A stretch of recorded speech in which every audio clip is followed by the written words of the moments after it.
يسمع صوت في الغرفة يقول: خالد. خالد. حسيت بالخوف وقتها، وحتى قمت من السرير مفزوع، وحتى كنت عارف أني ما كنت حلم لاني ما لحقت أغمض عيوني. وفجأة يسمع الصوت كمان مرة: خالد.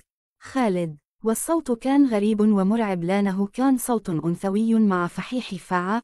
وأنا قاعد على السرير ما أعرف كسوي، كانت ضربات قلبي سريعة والخوف متملكني، وصرت أصرخ بصوت عالي وكل البيت صح على صراخي.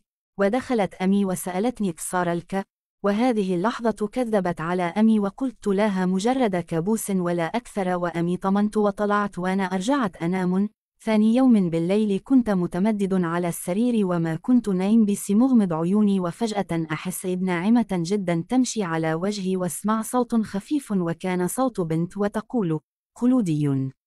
ولمن فتحت عيني انفزعت من لشفته